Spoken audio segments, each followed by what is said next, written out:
Subhanallah wa rahimakumullah.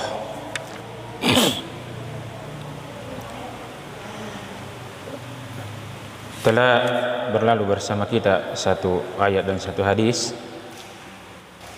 tentang memakai gelang dari apapun itu atau benang dengan tujuan untuk mengangkat bala atau menolak bala. Itu adalah dari bentuk kesyirikan, dan akan datang penjelasan yang lebih jauh di bab setelahnya. Kemudian kata beliau, fihi syahidun li kalami sahabah. Maka di hadis yang disebutkan sebelumnya tentang hadis Imran bin Husain, di mana Nabi sallallahu alaihi wasallam mengingkari orang yang memakai benang karena sakit, anna syirkal asghar akbaru minal kabair. Ini telah kita sebutkan bahwasanya syirik kecil itu lebih besar dibanding dosa-dosa besar yang lain. Wa annahu lam yu'dzar bil jahalah, dan tidak diberi udzur karena kejahilan, karena kebodohan. Ini ada perincian ya, apakah orang yang jahil itu diberi udzur atau tidak. Maka para ulama dan penulis sendiri itu di sebahagian risalah beliau yang lain, beliau menetapkan udzur tentang kejahilan. Hanya saja ya dirinci, kalau misalnya dia hidup di tengah kaum muslimin dan ada ilmu, ada orang yang mengajarkan ilmu tersebut, tapi dia tidak mau belajar, maka tidak ada udzur atasnya. Tidak ada udzur atasnya. Kecuali kalau dia hidup di sebuah tempat di mana di tempat tersebut tidak ada yang mengajarkan Islam kepadanya, tidak ada yang mengajarkan syariat kepadanya, atau dia baru saja masuk ke dalam Islam, kemudian dia tidak mengetahui perkara-perkara syariat, dia melakukan pelanggaran-pelanggaran syariat, bahkan kesyirikan sekalipun, tidak ada yang menegakkan hujah kepadanya, maka ini diberikan udzur. Diberikan udzur. Dan ini yang disebutkan oleh Syekh Muhammad bin Abdul Wahhab ketika beliau dituduh mengkafirkan selain kelompoknya. Jadi di antara tuduhan kepada Syekh Muhammad bin Abdul Wahhab itu adalah katanya dia mengkafirkan selain kelompoknya. Maka beliau membantah di dalam risalah beliau kepada Ahlul Qasim, kepada penduduk Qasim, beliau menulis bahwasanya di antara tuduhan kepada kami adalah kami mengkafirkan kaum muslimin yang tidak berhijrah kepada kami. Kemudian kata beliau, jika kami tidak mengkafirkan orang-orang yang bertawaf di kuburannya Al-Baydawi, itu sebuah kuburan yang dikeramatkan, diagungkan, tawaf mereka di situ. Kata beliau, jika kami tidak mengkafirkan orang-orang yang tawaf di situ disebabkan karena kejahilan mereka dan tidak adanya yang menjelaskan tentang kebatilan perbuatan mereka tersebut, maka bagaimana mungkin kami bisa mengkafirkan orang yang tidak berhijrah kepada kami sementara mereka sholat menghadap ke Baitullah. Kemudian kata beliau, subhanallah, hadza buhtanun azim, maha suci Allah, ini adalah tuduhan fitnah yang sangat keji. Fitnah yang sangat keji. Sebab itu diantara tuduhan yang merebak sekarang, katanya pengikutnya yang disebut digelari Wahabi itu suka mengkafirkan. Ini fitnah yang sangat dusta. Nah, telah kita sebutkan sebelum-sebelumnya ya, ketika menjelaskan itu pembahasan secara umum, bukan orang per orang. Bukan orang per orang. Ini ada rincian. Orang yang jahil itu diberi udzur ketika dia memang tidak mampu untuk belajar. Adapun kalau dia mampu untuk belajar, dia hidup di tengah kaum muslimin, ada ulama di sana, ada kiai di sana, ada ustadz di sana yang mampu mengajarkan, dan dia bisa belajar untuk menuntut ilmu, tapi kemudian dia tidak belajar menuntut ilmu, tidak ada udzur atasnya. Dan dia kena dua dosa. Dosa terjatuh kepada penyimpangan dan dosa tidak mau menuntut ilmu. Nah, inilah yang ditafsirkan oleh para ahli tafsir. Wa man a'rada an dzikri, barang siapa yang berpaling dari peringatanku, kata sebahagian ahli tafsir, berpaling dari mempelajari syariat, tidak mau dia belajar. Tidak mau dia belajar. Fa inna lahu ma'isyatan dhanka, maka baginya adalah penghidupan yang sempit. Jadi ya makanya ada perkara-perkara yang namanya al-ma'lum min ad-darurati fid-din. Perkara-perkara yang diketahui secara darurat, harus tidak boleh tidak dipahami perkara tersebut. Kapan dia tidak tahu, itu akan rusak agamanya. Nah, di antara contoh yang telah kita sebutkan sebelumnya di pembahasan tentang salat, bagaimana Al-Khatib Asy-Syarbini rahimahullah taala di dalam Al-Iqna, syarah beliau terhadap matan Abu Syuja itu menyebutkan perkara tersebut. Kafirnya orang yang tidak meyakini wajibnya salat 5 waktu, walaupun dia salat 5 waktu berjamaah bahkan di masjid, tapi dia meyakini tidak wajib, ini hanya sunnah. Kata Al-Khatib Asy-Syarbini, orang ini kafir, keluar dari Islam, diminta bertobat, kalau tidak bertobat dipenggal kepalanya sama penguasa, bukan kita. Jadi pembahasan tentang seperti ini itu ada di kitab-kitab, tapi tidak ada yang akan berani mengatakan, wah ini Al-Khatib Asy-Syarbini, pembesarnya Syafi'iyah, ini Al-Khatib Asy-Syarbini nih takfiri, suka mengkafirkan. Tidak, sebab itu ijma' di kalangan para ulama. Itu ijma', dan itu pembahasan umum beliau. Beliau tidak tunjuk orang per orang. Beliau tidak tunjuk orang per orang. Ya, sekali lagi ketika kita membahas ini adalah amalan-amalan kekufuran, ini adalah amalan kesyirikan, itu pembahasan umum, Pak. Bukan berarti menunjuk setiap yang melakukan perbuatan tersebut pasti kafir, pasti musyrik. Ini yang selalu kita tekankan, yang selalu kita ingatkan, sebab bahaya. Mengatakan orang lain itu kafir bahaya. Kalau orangnya tidak kafir, kita yang kafir. Jadi perlu hati-hati. Dan ini bukan wewenang kita. Di Saudi saja, Pak, di Arab Saudi saja yang tegak syariat itu di sana, itu tidak sembarang. Tidak sembarang.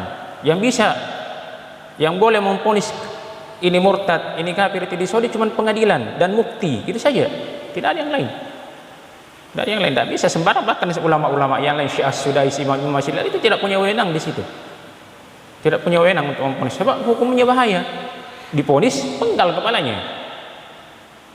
Nah, sama dengan masalah sihir misalnya, kan datang pembahasannya, itu bukan wewenang orang per orang.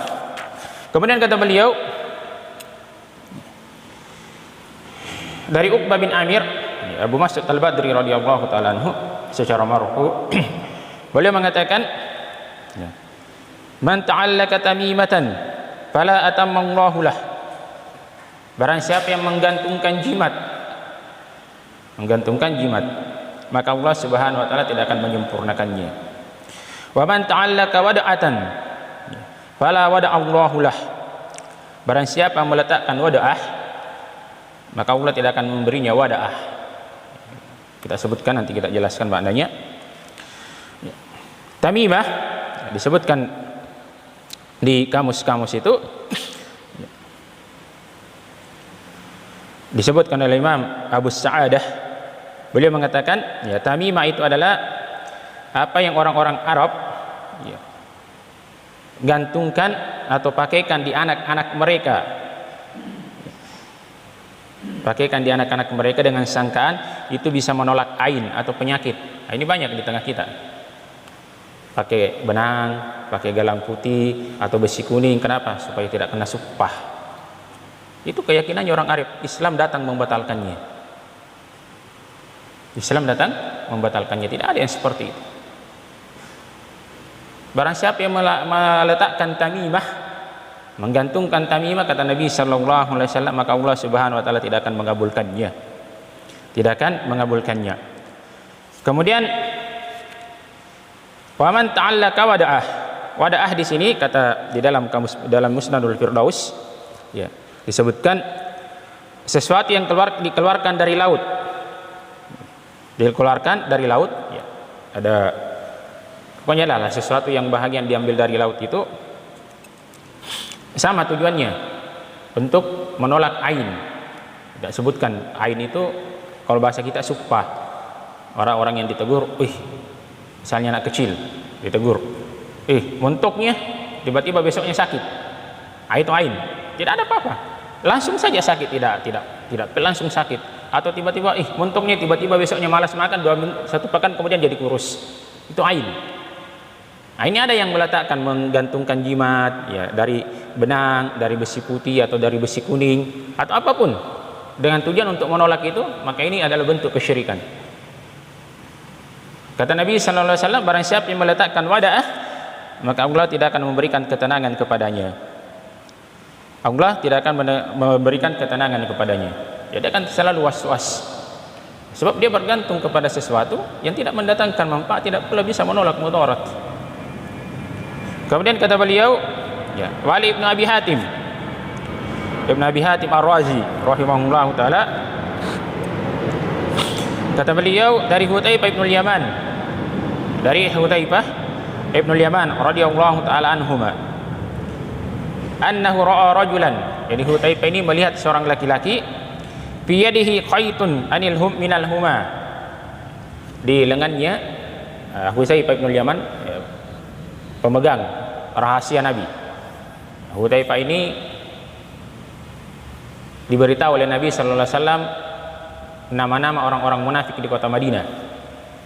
Makanya beliau dikenal dengan gelar sahibus sirrin Nabi, pemegang rahasianya Nabi.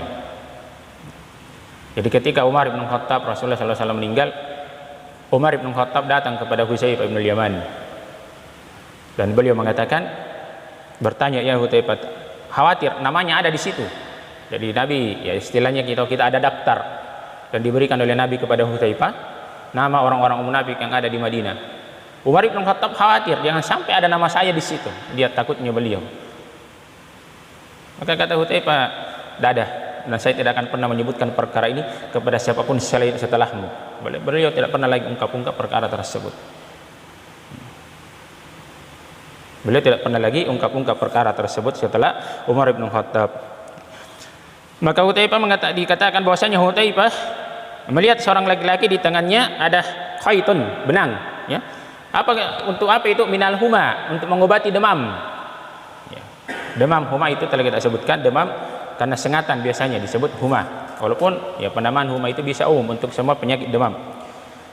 Maka faqata'ahu wa ta'ala qawlahu sallallahu subhanahu wa ta'ala. Maka Hudzaifah bin Yaman memutus benang itu. Dia putus benang dari lengan lengan laki-laki itu, hasta laki-laki itu. Kemudian beliau membaca firman Allah, wa ma yu'minu aktsaruhum billahi illa wa hum musyrikun.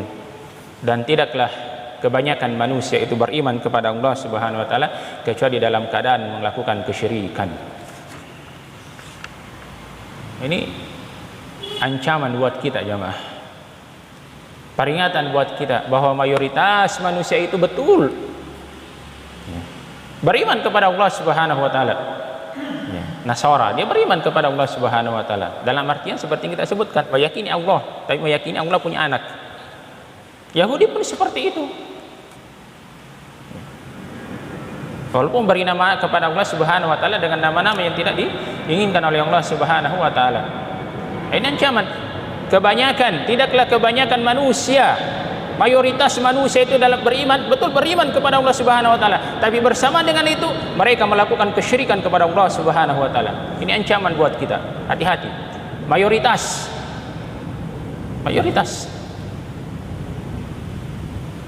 Nah, ini jadi dalil ya, namanya mayoritas itu bukan tolak ukur kebenaran. Bahkan ya Umar bin Khattab radhiyallahu taala anhu itu pernah beliau mendengar seorang pemuda berdoa kepada Allah Subhanahu wa taala. Doa ini saja yang selalu beliau ulang-ulang, Allahumma ja'alni minal qalil, Allahumma ja'alni minal qalil, Allahumma ja'alni minal qalil. Ya Allah, jadikanlah saya golongan dari golongan yang sedikit, jadikanlah saya dari golongan yang sedikit. Jadi itu saja yang beliau ulang-ulang terus. Ya Umar bin Khattab heran, ya orang doanya apa sih doanya ini? Padahal ini Umar bin Khattab di antara yang paling paham terhadap tafsir Al-Quran. Maka Umar panggil, apa maksudnya doamu itu? Kenapa kau minta minal qalil, dijadikan dari golongan yang sedikit? Maka kata pemuda ini, ya Amirul Mukminin, ama taqra qawluhu subhanahu wa ta'ala, bukankah kau membaca firman Allah Subhanahu wa ta'ala, wa qalilum min ibadiyasy syakur, dan hanya sedikit di antara hamba-hambaku yang bersyukur. Ini yang beliau minta. Pemuda itu tadi minta. Maka kata Umar bin Khattab, ternyata setiap orang lebih pintar daripada Umar. Beliau baca Al-Quran tapi tidak bisa mengambil istinbat. Pemuda ini yang dapat istinbat itu. Jadi hati-hati Pak, ini peringatan untuk kita semua bahwasanya mayoritas manusia itu melakukan kesyirikan. Dan pada hadis ini pula, riwayat ini pula,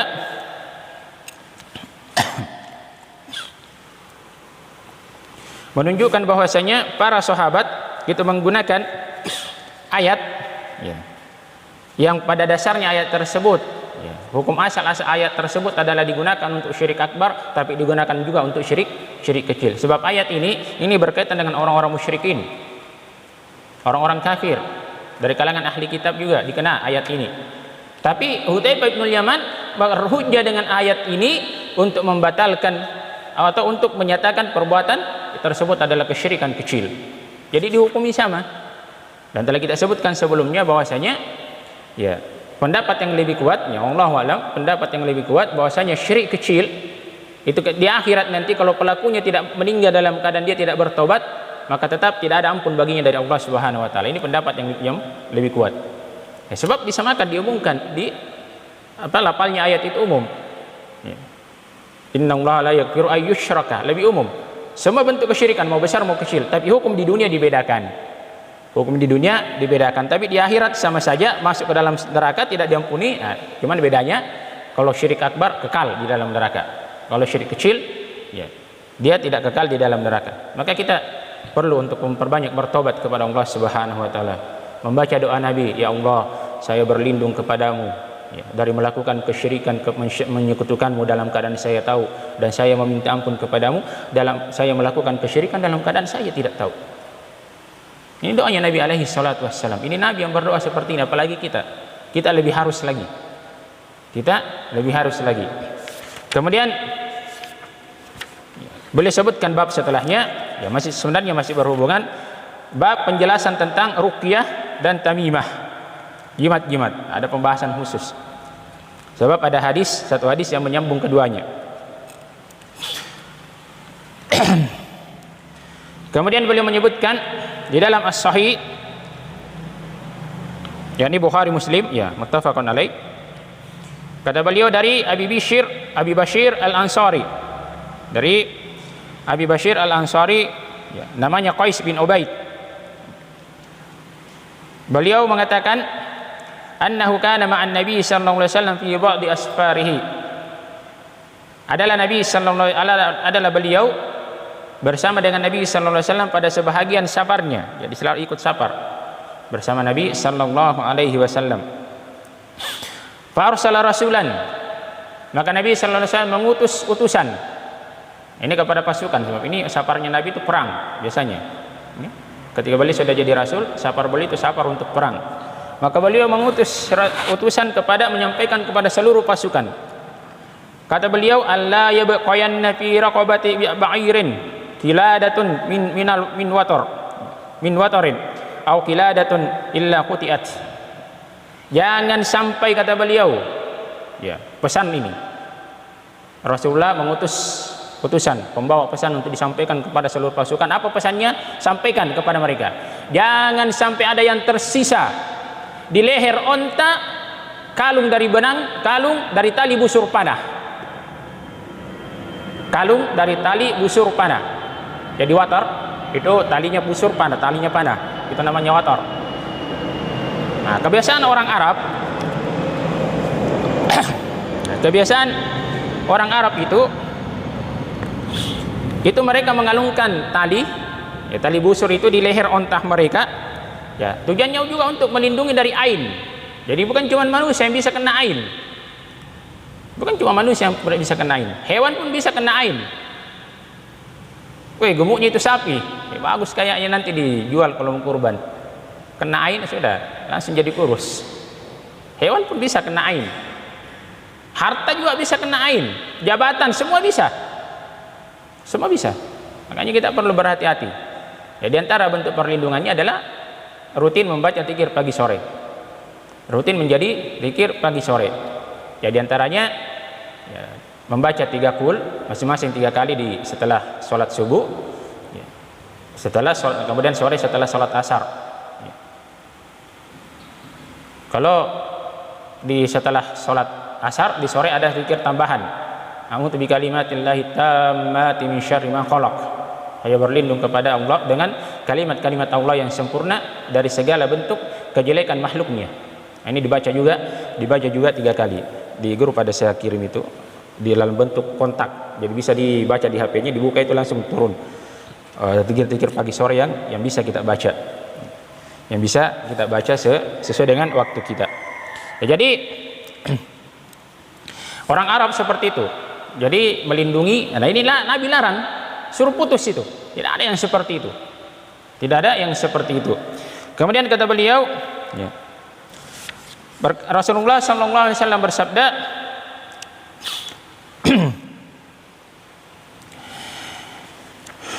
di dalam riwayat Imam Ahmad dan Abu Daud, beliau mengatakan, innar ruqa wat tamaima wat tiwalatu syirkun.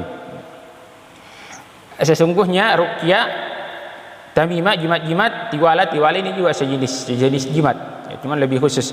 Itu adalah kesyirikan. Itu adalah kesyirikan. Nah, pembahasan kita tentang ruqyah, kalau tamimah sudah lewat. Gimana dengan hukumnya ruqyah? Ini disebutkan oleh Nabi sallallahu alaihi wasallam karena di praktik-praktik orang jahiliyah itu ada ruqyah jampi-jampi yang tidak dikenal apa maknanya. Apa maknanya? Di sini Nabi dari Auf bin Malik boleh mengatakan, dulu di zaman jahiliyah kami pernah meruqyah. Maka kami mengatakan kepada Rasulullah, ya Rasulullah, bagaimana pendapatmu? Ya. Bagaimana pendapatmu tentang ruqyah kami ini? Maka Nabi mengatakan, a'ridu alayya ruqakum. Perdengarkan kepadaku ruqyah kalian. Setelah itu beliau mengatakan, la ba'sa birruqa ma lam takun syirkan. Tidak apa-apa melakukan ruqyah jika di dalamnya tidak ada kesyirikan. Tidak ada kesyirikan. Nah, Imam Al-Khattabi, ya, beliau membolehkan dengan Al-Quran dengan nama-nama Allah Subhanahu wa taala. Adapun As-Suyuti rahimahullah taala beliau memberi syarat. Beliau memberi 3 syarat ruqyah itu boleh. Nah, ini diambil beliau istinbat dari hadis-hadis Nabi sallallahu alaihi wasallam. Yang pertama, bahkan beliau menukil kesepakatan. Kata beliau, wa ajma'al ulama wala jawasi ruqa. Dan para ulama telah bersepakat tentang bolehnya ruqyah. Ya. Inda ijtima'i thalathati syurut. Ketika berkumpul padanya 3 syarat. Berkumpul padanya 3 syarat. Yang pertama, ada beliau ayyakuna bi kalamillahi aw bi asma'ihi wa sifatihi. Ruqyah itu dengan firman Allah Subhanahu wa taala, atau dengan nama-namanya, atau dengan sifat-sifatnya. Nah, seperti tadi, a'udzu bi kalimatillahi tammah. Ini kita juga bisa ruqyah anak kecil, anak-anak kita. Nabi sallallahu alaihi wasallam biasa meruqyah Al-Hasan dan Husain. Uitukuma bi kalimatillahi tammati min kulli ainin wa hammatin wa min kulli ainin. Lupa. Sudah ada, Nabi sallallahu alaihi wasallam ada ruqyahnya. Jadi boleh dengan menggunakan nama-nama Allah, ayat-ayat Allah Al-Qur'an. Ya. Kemudian nama-nama Allah Subhanahu wa taala dan sifat-sifatnya. Dan sebagian ulama itu menulis di dalam risalah itu tentang ayat-ayat ruqyah. Nah, kita sebutkan sebagiannya. 1, suratul Fatihah. Kemudian ayat kursi. Kemudian yang ketiga, 2 ayat terakhir suratul Baqarah. Atau sebelumnya saya lupa ayat berapa. Ayat 1 halaman mulai ayat kursi sampai kisahnya Nabi Ibrahim meminta dihidupkan burung. Pak ya, saya lihat dulu ayatnya, saya lupa ayat berapa.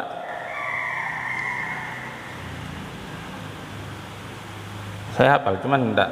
Mulai dari ayat kursi itu 1, 255 sampai 260. Wa id qala Ibrahimu rabbi arini kaifa tuhil mauta. Jadi 255 sampai 260. Nah, itu yang kedua. Jadi Al-Fatihah, kemudian ayat kursi sampai itu tadi 255 sampai 260. Nah, kemudian yang ketiga 2 ayat terakhir suratul Baqarah. Yang ketiga. Kemudian yang keempat, ini yang masyhur ya, yang keempat keseluruhan surah Al-Jin. Surah Al-Jin seluruhnya 1 lembar. Kemudian yang berikutnya ya 3 kul itu yang terkenal ini. Ini 5. Ini yang masyhur. Ada ayat-ayat yang lain, cuman ini yang masyhur. Ini yang masyhur. Tapi kalau yang paling utama dari semuanya Al-Fatihah, ayat kursi sama Al-Muawwidhatain. Karena Al-Fatihah memang disebutkan di antara namanya Al-Fatihah adalah suratul ruqyah, surat ruqyah. Oleh ayat kursi jangan diragukan lagi.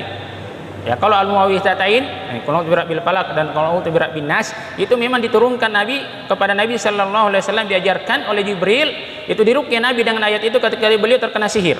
Disihir oleh seorang penyihir dari Yahudi.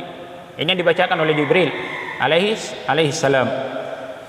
Kalau kita tidak tahu, Al-Fatihah saja boleh. Jadi diruqyah. Dan diantara amalan Nabi sallallahu alaihi wasallam itu di waktu ketika beliau hendak tidur, itu beliau ya meruqyah dirinya. Ini diantara cara-cara, diantara bentuk ruqyah. Jadi beliau membaca qul huwallahu ahad 3 kali, dia tiup, kemudian dia usapkan ke seluruh badan yang bisa dicapai, yang bisa disampai tangannya. Kemudian setelah itu surat Al-Falaq 3 kali ditiup, usap seluruh badan. Kemudian surah An-Nas tiup, usap seluruh badan. Selesai. Kemudian setelah itu beliau baca doa-doa yang lain, kemudian beliau tidur. Jadi ruqyah boleh dengan syarat itu tadi. Syarat yang kedua selesaikan. Kalau misalnya dia tidak tahu, dia tidak hafal, dia tidak tahu ayat-ayat ruqyah yang lain, kata beliau wabil lisanil arabi wa bima ya'rifu maknahu, atau dengan bahasa Arab atau dengan sesuatu yang diketahui maknanya. Jadi kalau dia tidak tahu, ya, dia juga tidak bisa bahasa Arab, boleh dia meruqyah dengan bahasa yang lain tapi diketahui maknanya. Ya, jangan sembarang bahasa hong ila ahong apa antumai. Ya, banyak ya, tapi kalau diketahui maknanya, saya meruqyah engkau dengan ini, maksudnya saya meminta kepada Allah Subhanahu wa taala dengan nama-namanya yang agung agar ini, itu boleh. Yang penting diketahui maknanya. Jadi diketahui maknanya. Kemudian yang terakhir kata beliau, dia meyakini bahwa ruqyah tersebut tidak memberi pengaruh dengan zatnya. Itu hanya wasilah. Hanya Allah Subhanahu wa taala yang menyembuhkan. Hanya Allah Subhanahu wa taala yang menyembuhkan. Dia tidak meyakini bahwa ruqyah inilah yang memberi manfaat. Itu 3 syarat yang disebutkan oleh Suyuti rahimahullahu taala. Ya.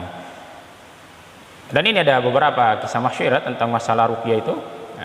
Syekhul Islam Ahmad ibn Abdul Halim Dimashq itu, beliau pernah dibawakan kepada beliau seorang yang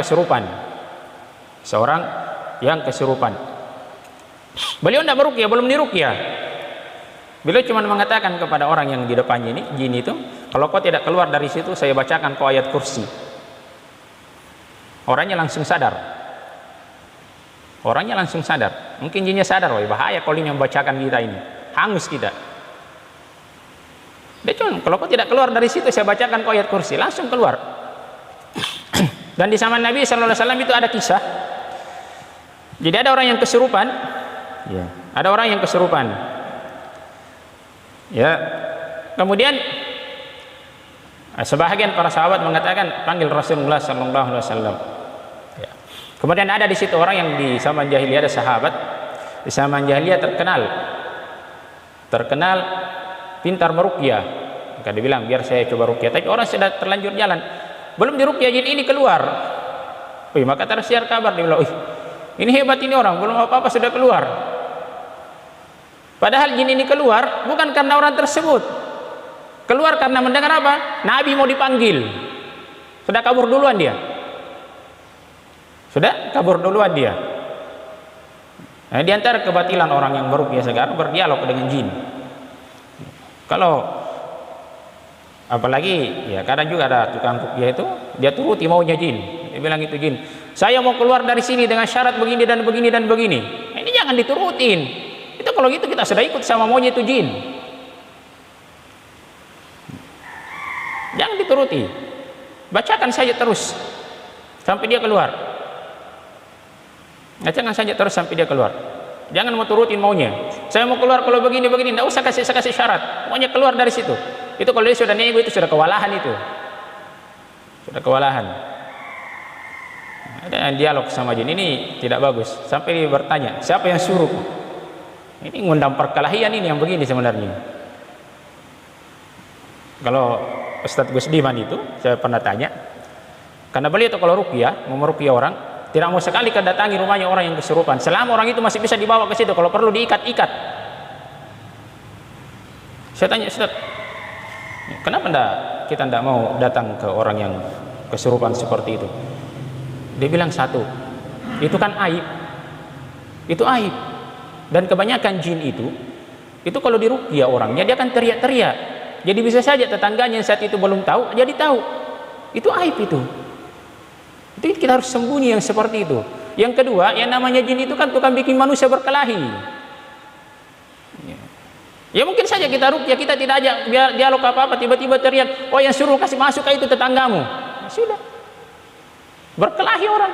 Tetangganya dengar, kurang ngajar ini sebelah, masa saya yang dituduh. Dan itu biasa kejadian, dia boleh cerita. Nah, ini seperti ini. Jadi jangan berdialog dengan jin, kecuali kalau jin yang tiba-tiba ngomong, oh, saya dari sini, saya dari sini, saya dari sini. Ya. Kalau misalnya mau ditanggapi, tapi jangan dituruti permintaannya. Nah, ini juga yang jadi masalah di ruqyah, dikasih jadikan mata pencaharian. Dijadikan mata pencaharian. Meruqyah secara langsung, padahal itu aib. Itu aib itu, Pak. Harusnya disembunyi aibnya orang ya. Jangan diumbar. Harusnya disembunyi aibnya, jangan diumbar, malah dijadikan tontonan. Allahul musta'an. Ini diantara kesalahan-kesalahan. Dan ruqyah itu tidak boleh dijadikan mata pencaharian. Tidak boleh dijadikan mata pencaharian. Ya. Beliau, setahu saya itu yang Ustaz Wisdiban tidak pernah beliau menerima uang kalau di masalah ruqyah. Kalau yang lain oke. Kalau bekam apa segala macam, kalau ruqyah tidak mau. Tidak mau beliau dikasih uang. Ya, kadang juga dipaksa. Jadi ini mungkin yang sempat kita sampaikan, ini masih ada lanjutannya. Jadi ruqyah boleh saja, tapi yang terbaik sebenarnya kita meruqyah diri sendiri. Membiasakan meruqyah diri sendiri. Tiup, bacakan, tiup tangan, usap atau air ya. Dibacakan. Dan kalau yang saya pernah pelajari, ada seorang guru kami Ustaz Kuswandi, kalau beliau meruqyah itu beliau tidak meniup. Jadi kalau beliau membaca, orang kan biasanya kalau membaca dikasih begini, airnya di depan. Kemudian membaca setelah itu dia tiup. Kalau beliau tidak. Jadi beliau membacanya memang di sini. Jadi airnya memang sudah didekatkan. Beliau baca di situ. Jadi setelah itu dia tidak tiup lagi. Karena kan setiap kalau kita membaca kan pasti ada terhembus udara, tapi ala kulal itu hanya bentuknya saja. Ya mau meniup ya silahkan saja. Datang juga riwayat yang meniup. Itu metode-metode untuk meruqyah. Jadi boleh meruqyah diri sendiri. Jangan datang meminta ruqyah supaya kita bisa terhindar dari perkara yang makruh yang dimakruhkan oleh Rasulullah SAW. Ini yang mungkin sempat kita sampaikan. Yang benar datangnya dari Allah Subhanahu Wa Taala, yang salah datangnya dari saya dan dari syaitan. Allah dan Rasulnya berlepas diri. Subhanakallah bihamdik, asyhadu an la ilaha illa anta astaghfiruka wa atubu ilaik. Assalamualaikum warahmatullahi wabarakatuh.